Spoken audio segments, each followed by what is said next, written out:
Well, a very good afternoon and good evening to all our participants that have joined us today. I'm Noel, your host for today's interesting session. I can also see that the participants are logging in. Please cascade this information that the webinar is about to begin. Let me also check the flow as well, and the participants have begun joining in. So yes, so we'll just give it another couple of seconds before we begin our action-packed session for today.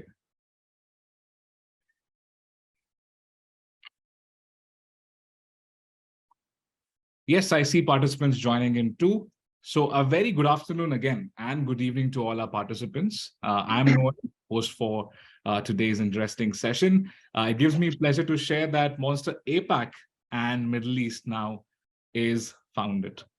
Foundit is a platform that curates the paths to possibilities for you to find exactly what you seek and be able to say, found it. We want to be your trusted partner to enable and connect the right talent with the right opportunities through a data-driven approach that offers personalized and customized journeys for job seekers and recruiters alike. Well, before I go ahead, let me also talk about, or give you a snapshot of the year gone by at foundit.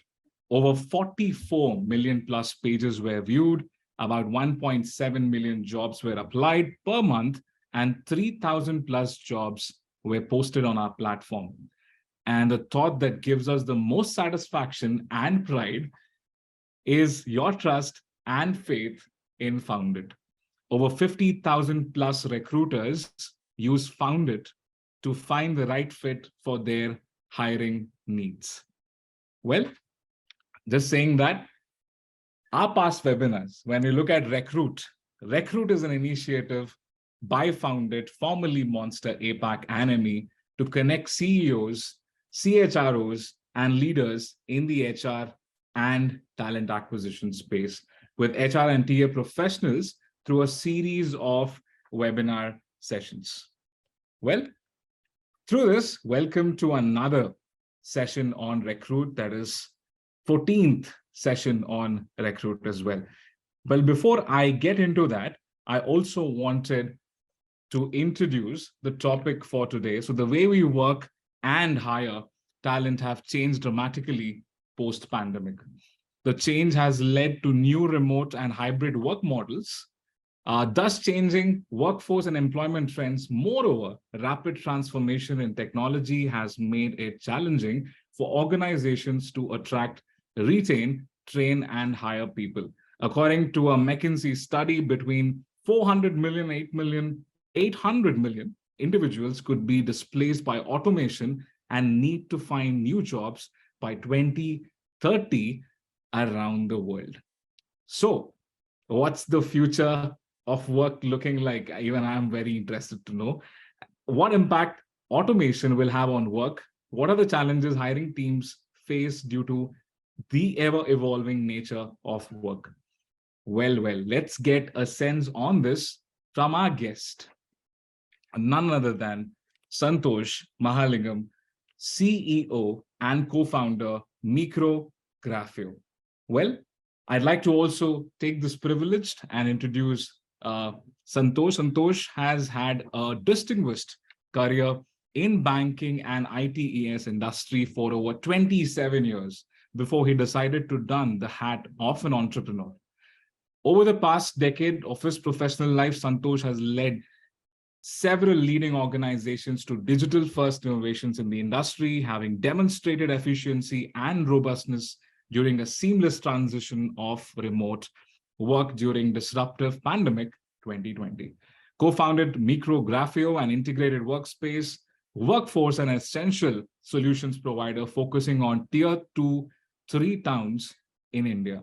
Mikro Grafeio's vision is to empower local economies by bridging the digital divide and providing universal access to entrepreneurial and professional opportunities. Santhosh believes the role of technology is definitely invaluable in ensuring the collective progress of humanity, playing a key role in driving technology to shape how people transact has been an enriching experience in his life. Well, we are extremely delighted to have you. Over to you, Santhosh. Thank you, Noel, and good afternoon and good evening to a lot of participants. I'm glad to be here. And at the outset, let me thank the foundit team to invite me for this session. Future of work and the impact it is having on the current generation of workforce and entrepreneurs and employers is a topic which is close to my heart, because that's what I do on an everyday to Absolutely talk to my clients and deal with the situation on the ground. And Santhosh, I just wanted to check in, before we could go ahead and start off this session, we could just quickly run a poll. I can also see participants Sure. Popping into. So let me quickly launch this poll. Sure. To check where are our participants working at, which industry are they from. So I can also see that participants have begun taking the poll. Extremely delighted to see that. I'd request all of you to please participate so that it'll also give Santhosh and me an idea to progressively look at what is the industry that we are maximizing and projecting in terms of explaining. That will give us a perspective, also help us understand how we could also cater or serve you better. So I'd probably leave it up for another 5 seconds before all of you take in. I see that 75% at the moment have taken the poll. I request all the participants to please do participate in these polls, as it's extremely critical and also crucial for us. So as promised, I'm stopping the poll at the moment. I see that 80% of you have taken the poll.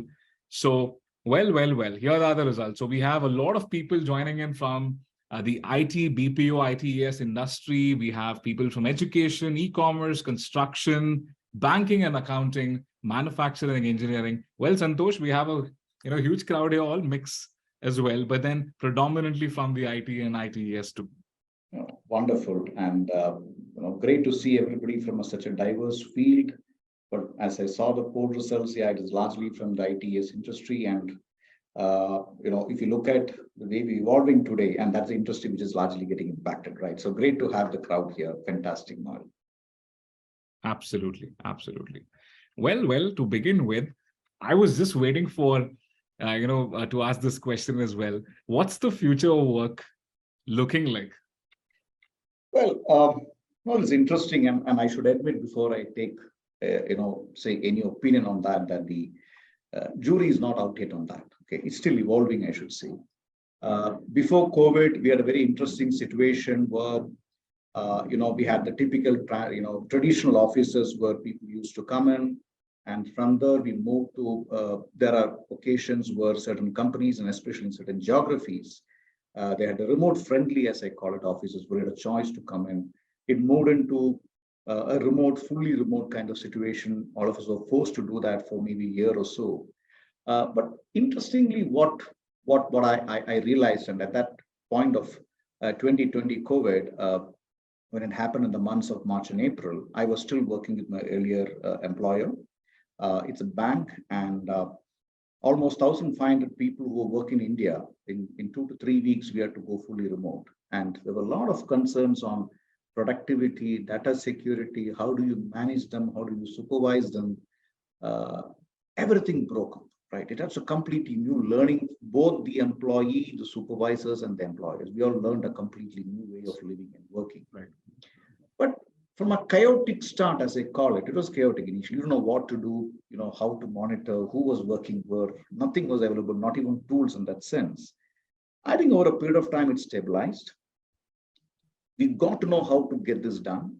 We found out tools which could really track these in terms of who's doing what at what point of time.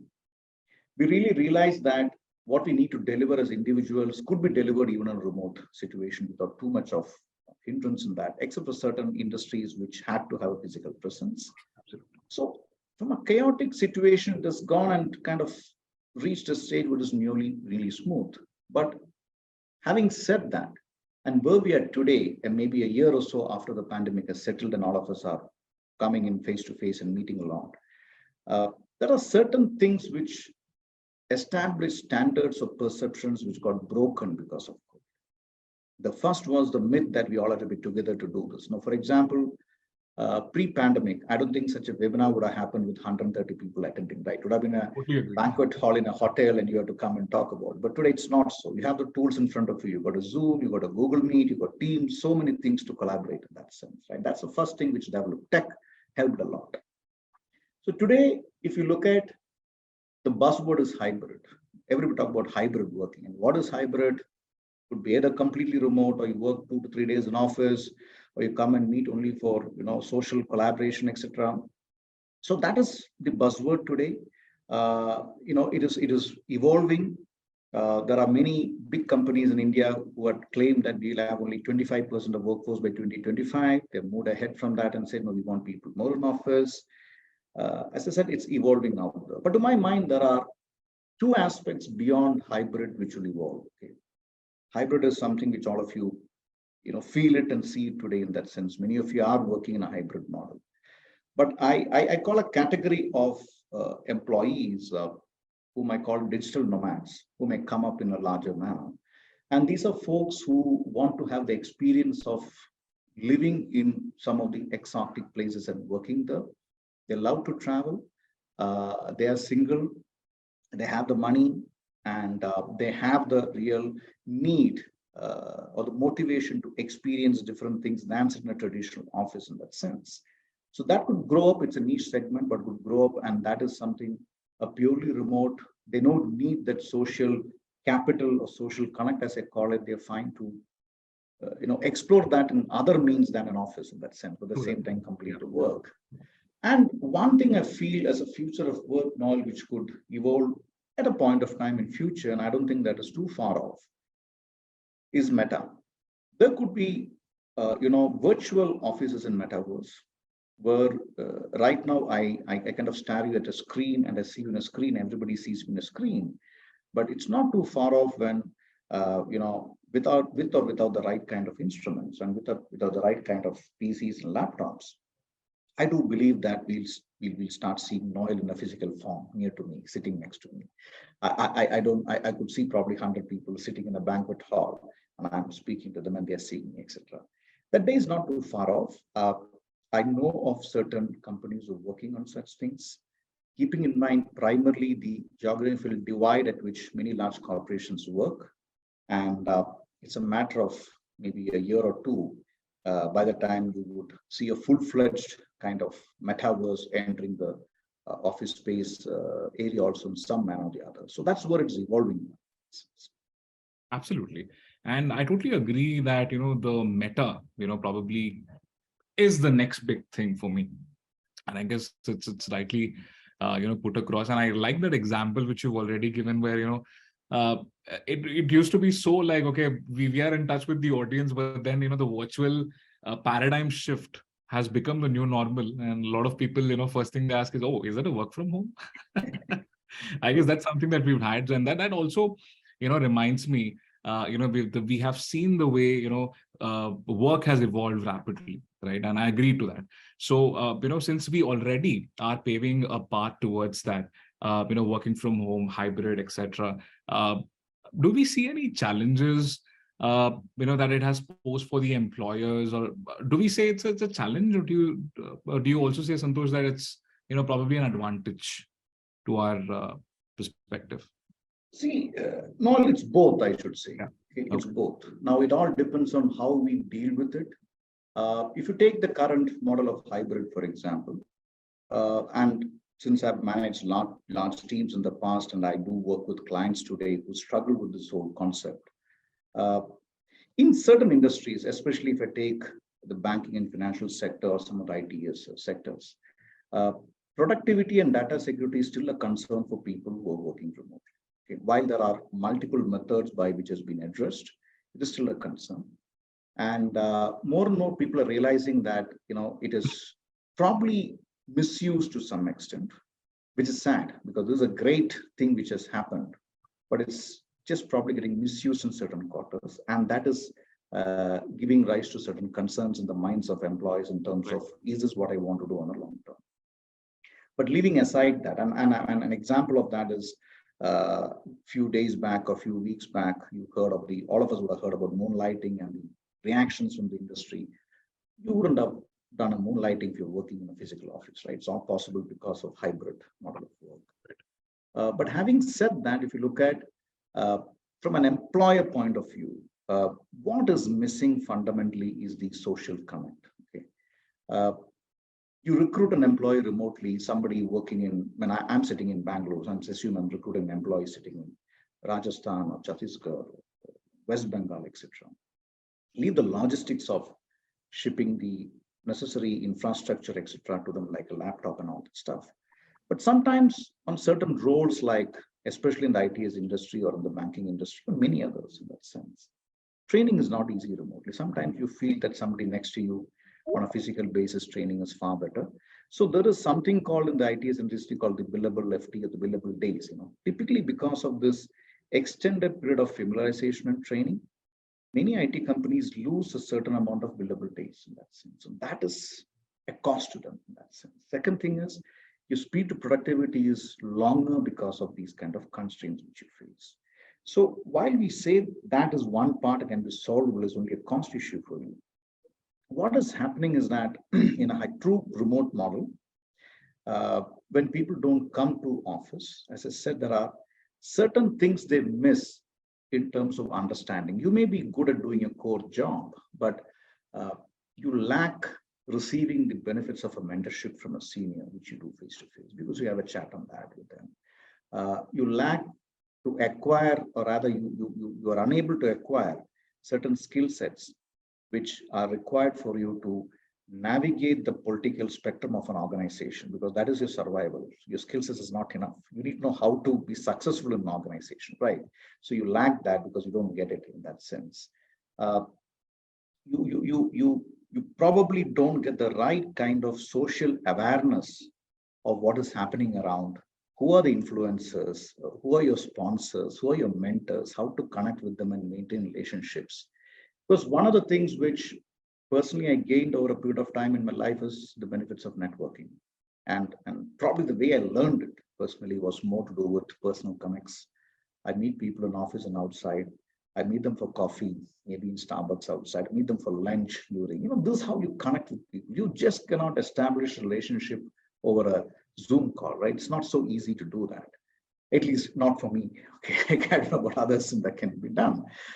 In spite of all the social media channels, in an official environment, to get things done faster, quicker, and more efficiently.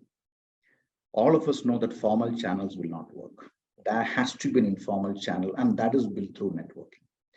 That is fundamentally missing in a complete hybrid environment, right? So that is one element of this, challenge which all of us face.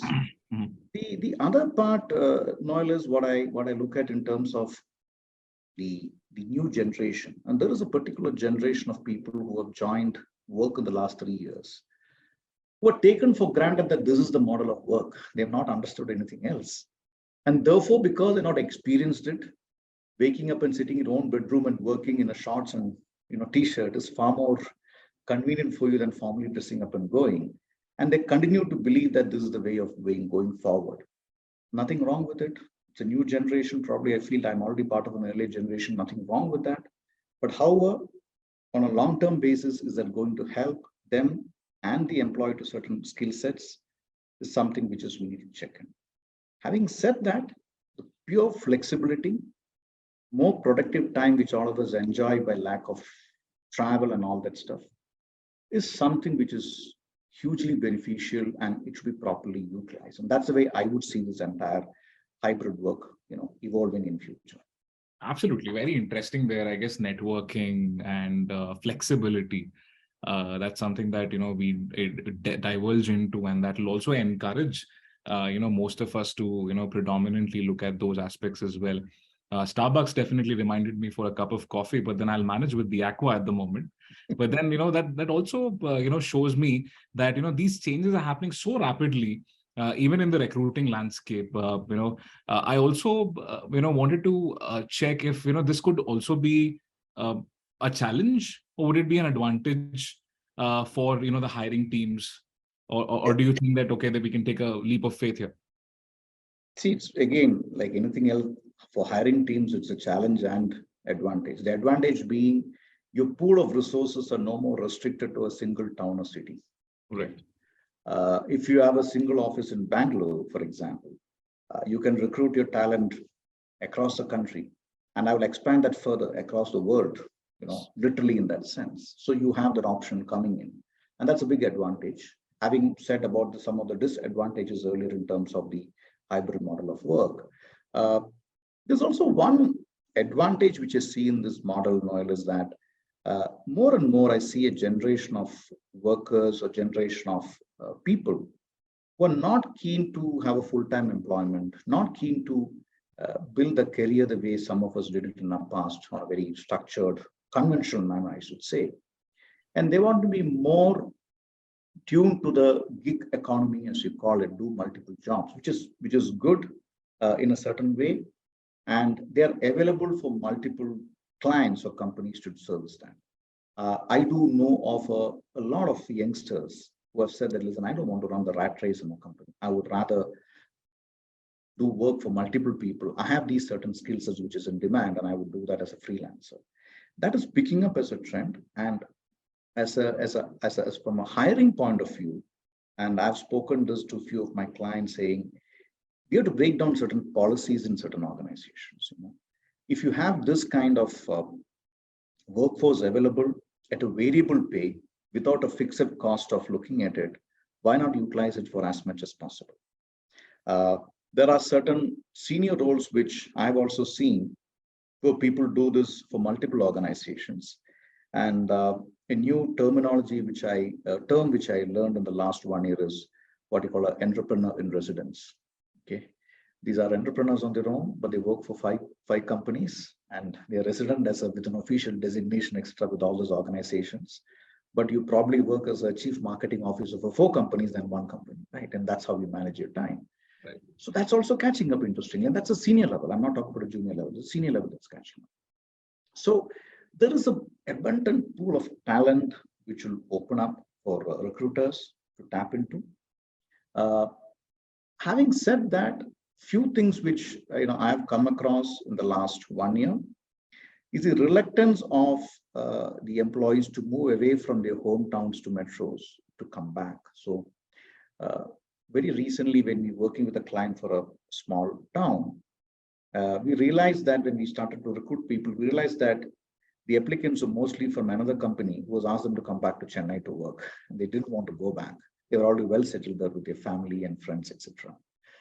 So that could be again, a challenge for few recruiters to attract talent back from these small towns to some of these big cities, as I call it. And the other trend, Noel, I've seen in this entire recruitment landscape is that while we go and allow people to work from their hometowns and distributed model of workforce, it has also opened up certain constraints in these towns at a mid-level and senior level resources. Okay. As a recruiter, you can hire a lot more people from these small towns who are at a junior level. You can get the freshers or less than 5 years experience, but the moment you go into a 10-year plus experience, some of the hometowns, as I call it, or small towns, have not developed the right kind of educational infrastructure, which is designed by these employees for their children, and they would like to come back to a metro for that. Some cases it doesn't have the necessary social infrastructure to support them. So there's also a bit of development required in these small towns to get the senior folks to. So if you are opening up a shop in, say, Nagarkoil, for example, or Hubli or Belgaum, for example, recruiters might find it difficult to get some of the senior resources, but there are abundant availability of junior folks whom we can still take it. So these challenges continue. To me, it's a journey of the next 5 years. These are things which need to be settled down. And over a period of time, I'm sure there'll be people in the market who will find solutions for this. We'll have the right social infrastructure being developed, the right education ecosystem which will get developed. And I think going forward, a distributed model of work is here to stay. A lot more development will happen in these towns in all the aspects I spoke about. And the growth of India's economy is going to be from these small towns, not anymore from these metros. Absolutely. And one thing I really love about how you explained is how we need to, walk backwards if it's a challenge, try to re-engineer the approach. And I guess for all the recruiters in the house today, I guess those were some, critical tips as well in terms of, how we need to target the right set of, audience as well. Distributive models, that's definitely been, a progressive way forward. But then, reiterating on, the numbers that we've spoken about the McKinsey report, it's estimated that 400 million and 800 million individuals could be displaced by automation, maybe find new jobs by 2030. While this could mean, learning new skills and adapting to new ones for someone looking out at a job. So, I mean, how is this, progressive towards the recruiters, and how should they be prepping for this kind of paradigm shift? See, no, I think the trend has already started in the last few weeks. You've seen so many big companies start layoffs of people. I mean, obviously, while it is being told on the back of a recession of cost pressures, end of the day, it is also one of the contributing factors is also in automation and what you do there, right? It comes out. But when I've always looked at people to recruit in my life, of course, there is a component of technical skills. But to me, the biggest contributing factor to recruit a person always is learnability. If I feel that the person is capable of learning something quickly, I don't think anything in a life, normally at least the sectors we talk about, is really rocket science for not to learn. Right? It is possible for us to do that. So from a recruiter point of view, when I see the market, while the skill sets will change, few years back, it was more of automative tools. Today, if you look at the entire BFSI and IT sector, it is, we talk about machine learning, future is metaverse, cloud was unknown 10 years back. It is the norm today in that sense. People have come up and learned it. So when I look at it in the last 10 years, there have been changes in skill sets across. It's just not automation, which we talk about 400 million, 800 million times will go in 2030. I can clearly see that from 2010 to 2023, there's been enough changes in skill sets and people have learned. Who has not learned these new skill sets, who have not invested time in that learning and building the expertise are the guys who have fallen off. And sometimes as a workforce, they're forced to do this themselves. So when I meet people, when I talk to employees, I always say that how much time do you spend yourself to upskill? Continuously, there's no end to it. Even today, I learn new things. So if you don't do that on a consistent basis, that's when you lose a chance in terms of getting completely new skill sets and a new job in that sense. Because today it is AI, ML, tomorrow it is something else, day after it can be anything else. There's no end to it. It's so much evolving faster that the next generation is going to see a lot more faster adoption of technology, faster adoption of tools. The time we saw in our lifespan in terms of how these technologies are adopted over the years is going to crunch further. So just be constant and something new will come. So the only thing I can say to the workforce is continuously upskill yourself. What is in demand? You need to have the basic skill of quick learning and what I call curiosity to learn and find out what is new. If you do that, and if recruiters are going to focus on those soft skills than the technical skills, then I think you find a better guy to recruit than sticking to a guy saying, hey, I've done this through my life. This is all I know. That is gone. No more. You can't find get the best recruiter to go and say, I want only these skill sets in Java, nothing else. No, you're not going to get it. Okay. You have to go and find out the people with the right skills, right attitude, and who have continuously upskilled themselves. Okay. That is the way to deal with it. It's not a question of trying to learn one or two skills, one or two technical tools more. It will change. One example I will quote on this, Noel, is in the medical field. Now you see the rapid adoption of technology. 15 years back, the surgery was done by two hands of a surgeon. Today, the hands of a surgeon is not in the surgeon. He's probably seeing the monitor and the robot is doing it. But if that surgeon has not learned that in the last 15 years, he's out of his job. So he's forced to learn it, right? So that is the adoption we're talking about elsewhere. Okay, and we have to trust it. So we learn.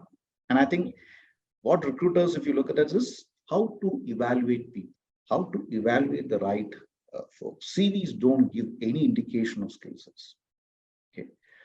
There are so many CV producing factories today. So you can't look at a CV and say this guy is good and bad. You need to find a way to evaluate that, filter through the tons of CVs you get into, probably talk to a few more guys, understand the industry, put some quasi parameters, and then choose the folks. That is the only way to deal with this changing world in my mind. Yes, absolutely. Couldn't agree more with the example in terms of, how fast and how, changes have been so rapid, steady at, sometimes, but then, it's absolutely just, catching up so fast. And, I agree with the example of, how surgery has evolved as such, and, how when we go to a doctor, he always has his, tools handy in terms of, showcasing it through or probably getting it done through maybe a laser or maybe, robotic as such. So the approach is, probably, changed. And what I also feel is that, re-engineering again is extremely, extremely crucial, and the rise of AI and ML, right? And we also, have our products in line with that particular aspect too, to be able to give that 360-degree, solution to our recruiters and customers as well. And we want to strive forward to, and adding on to, that as well. Uh, when we discuss about future of work, we can't ignore DEI, diversity, equity, and inclusion. We have seen organizations, companies putting in a lot of emphasis on DEI. How do you see that evolving at the moment? See, no, I'll add on both DEI and ESG also as a primary objective for employees. The environmental and social governance also getting important for them in terms of how they run their companies. We have in the last few years seen a lot of effort by many clients and companies to improve the diversity ratio. And one of the things they consciously look at is to expand their footprint to see how they can increase that ratio and provide employment opportunities to a wider spectrum of people. I know of Infosys recently going to Hubli, for example, Hubali rather, and setting up a shop there. TCS in Mangalore, Infosys always has been in multiple locations. Now, when I look at diversity, it's just not gender diversity or inclusion in terms of differently abled people.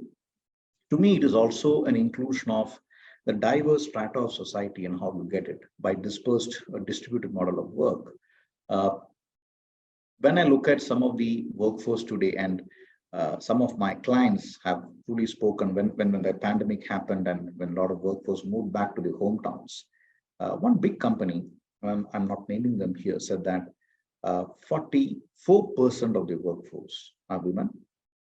They took a lot of effort to reach that number, and they're happy with it and they want to maintain it. However, 80% of that 44% are from small towns, and they all gone back. They're no more in Chennai or Bangalore or Hyderabad.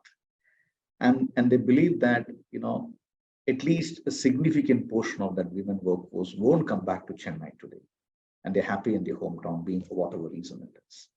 And for them, there were no choice but to take the work to that town to continue employing them, than have an adamant stand that, hey, listen, come back or I'll replace you. So that is some of the practices which I found very appealing, because you are genuinely believe that you have to continue the diversity ratio and take the work to them. The fact that many companies today are willing to look at a distributed model, take work near home. I know of a lot of technology companies and a lot of financial institutions, a lot of edtech companies who have said that no problem, you can't come to Hyderabad, I'll come to Patna, I'll come to Warangal, I'll come to Pune, wherever you feel like it. So the inclusion which I'm seeing of workforce in these small towns who wouldn't been able to work otherwise in a kind of job they're looking at is quite encouraging. And I want to give an example here. Way back, I'm talking about 12 years back, I was working with one of my former organizations, and we developed a technology tool whereby we could at that moment itself encourage remote working. And we wanted to pilot it out. For some reason, we reached a village called Masanagudi, which is in the foothills of Ooty. And we were able to find a school where there were 12th pass out girls. These girls didn't have an opportunity beyond Masanagudi. The furthest they would go is to Mysore and Ooty. That's it. They're in their life. And for them, a job of a back office of a bank, which you could do. And we set up almost a 50-seater there and created employment for 50 girls. And it was a big thing for them because we took work.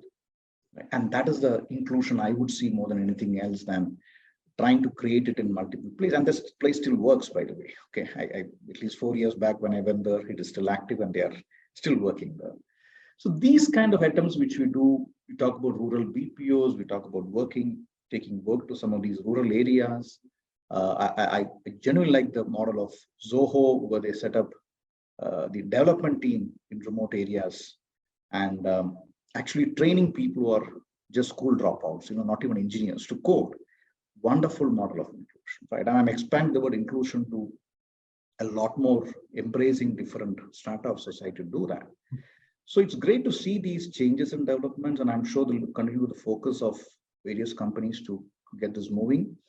And definitely a very encouraging sign in India, especially to see that many companies are taking positive steps towards improving the situation in this area. Right.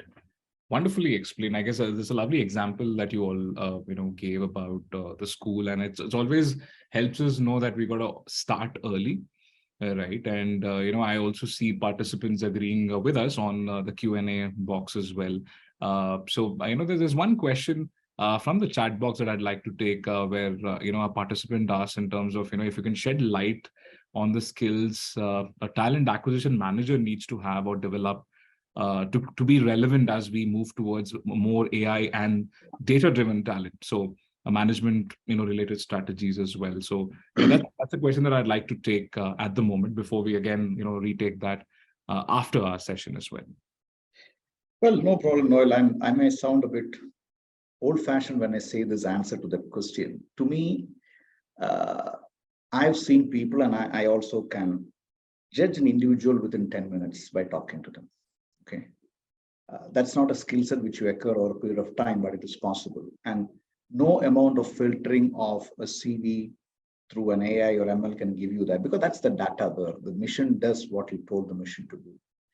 But in few minutes, by talking or meeting a person, there's a judgment you normally do, which is an acquired skill set, which talks about the candidate, not about his technology skill sets or tech skill sets or what he is recruited about, but as the individual, you make a judgment. This is not taught in universities or classes. This is acquired over a period of time. And I'm sure many recruiters today do acquire this over a period of time. And if you're able to get this, your job is far more easy because you don't spend that much time. You need to have a conversation with the individual beyond the CV. I know you have to do a lot of filtering of a resume which comes your way, but to make a judgment of a person, I agree today's world is moving towards multiple tools.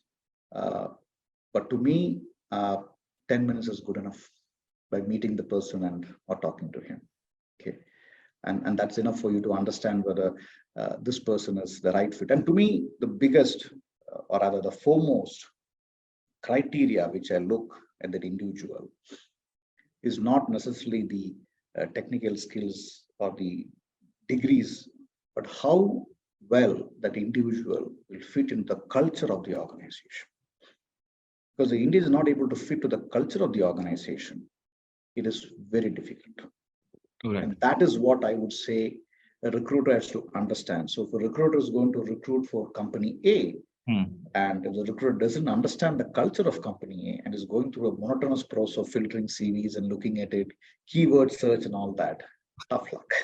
Okay, you know, to get that. First, you need to understand the culture. What does the company stand for? What are the ethos? What are the moral values? And then you go and look at the kind of, hey, does this guy fit in?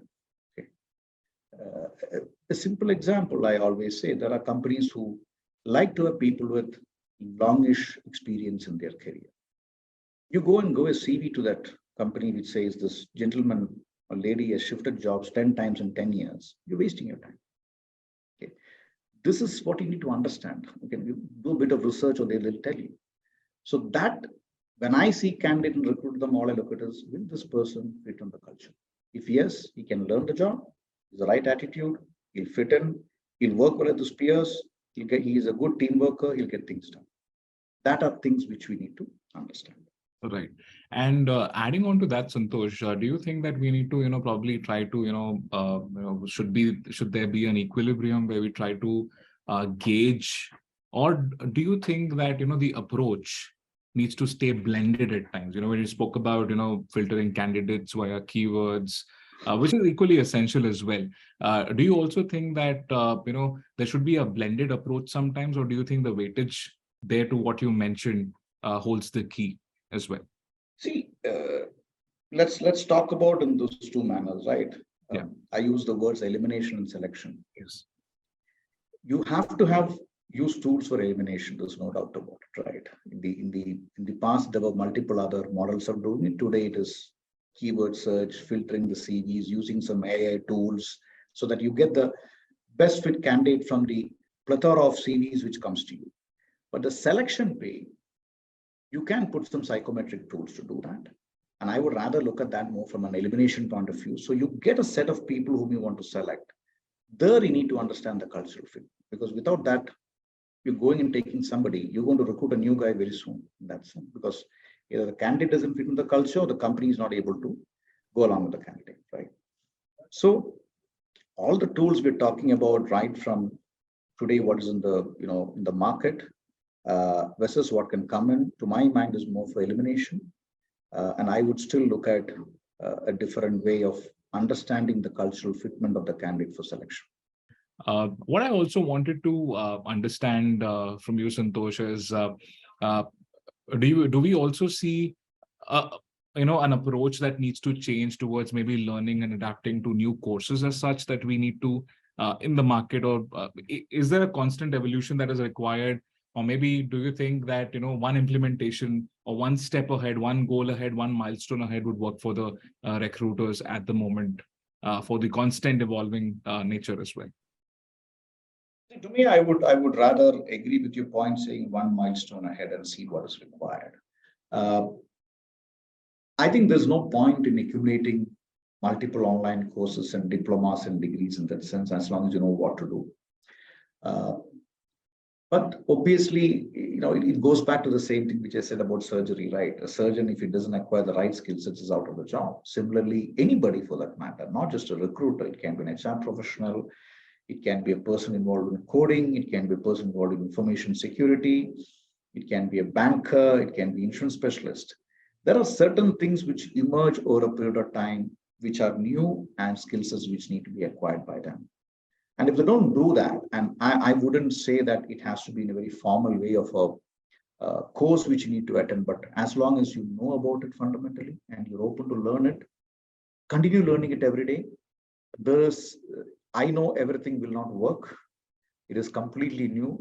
We have to approach, every area in our work with curiosity, saying, can I learn something more? I would only look at that kind of approach and attitude towards learning continuously. Formal degree and certification probably may help in some manner, but then there are too many online courses these days, which probably doesn't hold credibility as the way you would have done it, right? Right. So it is a question of how you're able to exhibit that, demonstrate that in your work is far more important. Right.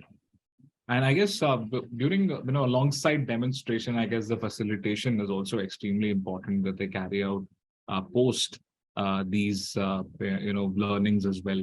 And I also had, gotten a question in the chat box before we had just, gone ahead and faced which I also found that, people are asking if are there any, common courses that they need to learn, or is there a gap that, hey, I'm, a recruiter with 5 years of experience, maybe I need to learn this first before I, advance myself towards a course that requires my experience or expertise in a much more progressive fashion as such? Well, Noel, I have to admit that I'm not an expert in recruitment to recommend any kind of courses to do that. Right. To me, as I said, every individual, more than anybody else, I believe they know their shortcomings and their strengths.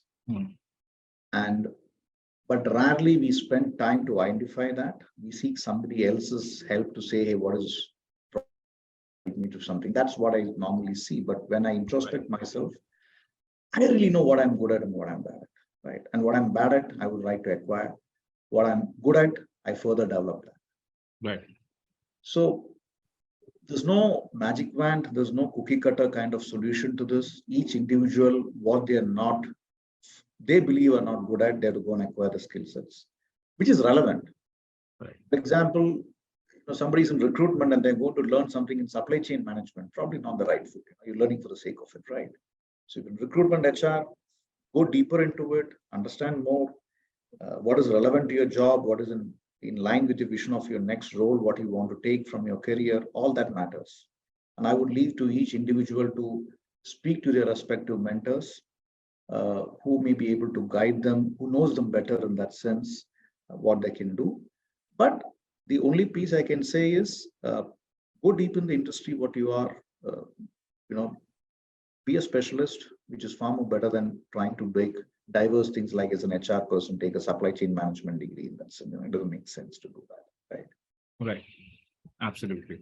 Well, adding on to, that particular aspect as well reminds me that we are 10 minutes past to getting the session done. What I'll also do is I'd recommend all the participants to please share your thoughts, and it's time that you can ask your questions, doubts. I also see progressive responses popping in too. So before I begin or start taking those questions, I'd encourage all the participants to please drop in your questions on the chat box before we start doing that. And before I pick up the first question, one of the participants says, as a recruiter, you're on the job talking to candidates, and that consumes most of your time. So how do we adapt on personal learning or building self about the professional networking while working in a hybrid model, or exposure is maybe very limited as such? Very interesting question. The way I read it is, in a hybrid model, how does one develop themselves without having the opportunity to interact with the rest, right? Yes. See, this comes back to the point about what I call as the, about your competence building in a hybrid model. How do we do that? See, there is limitations to somebody who's working 100% remote and trying to develop certain skill sets which one can acquire while there's a lot of networking interaction with other people.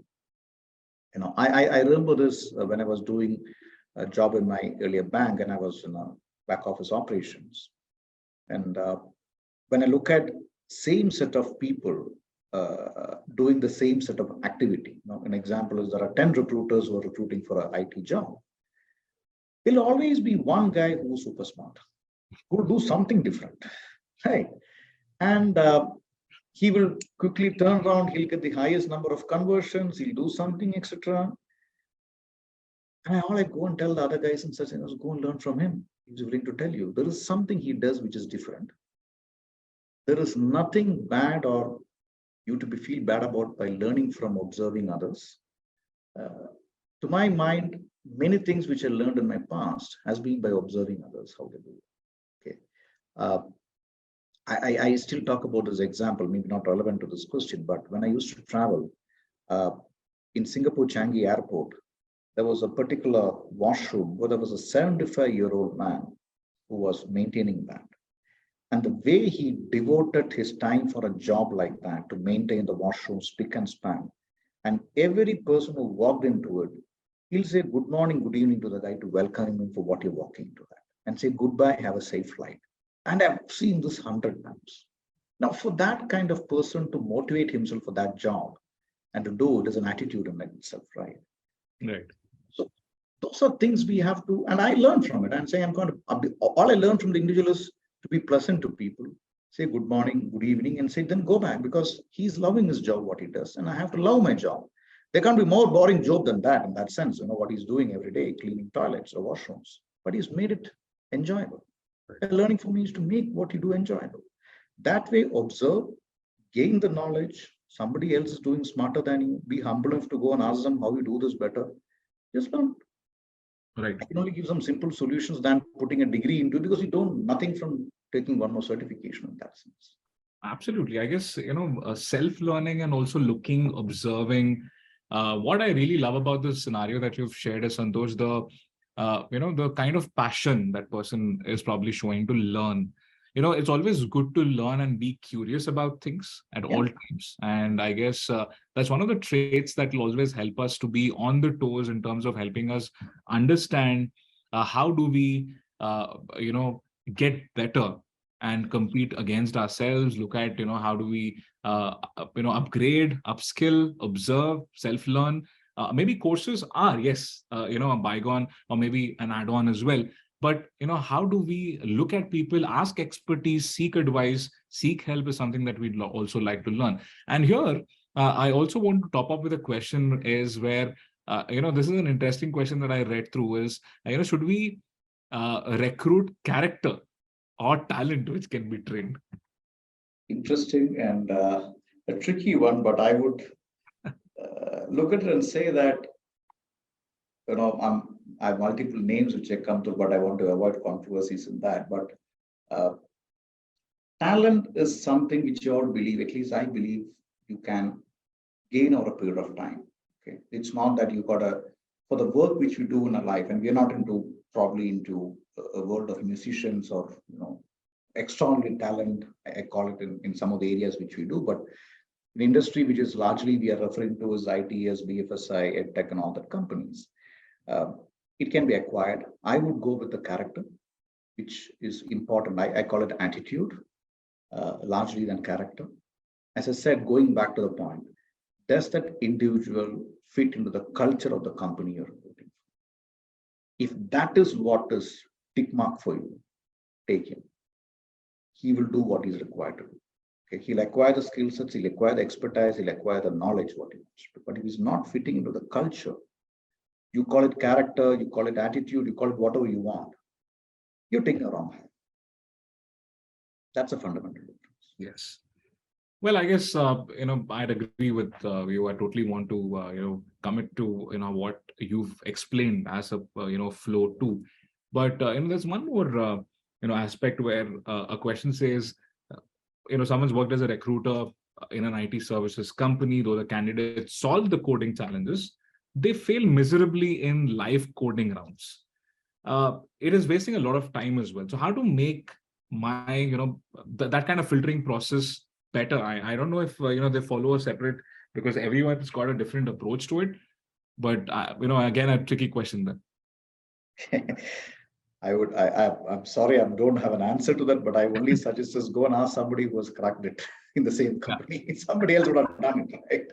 So, as I said, everything, there is somebody who does it beautifully, right? We'll just go and learn. You can't be fully that person. I quote this example of Sachin Tendulkar. He bats beautifully without making mistakes, but he also gets out. Okay.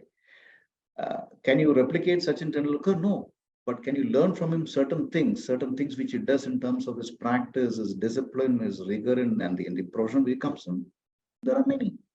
You can at least be 50%, 60% of them solve your problem, right?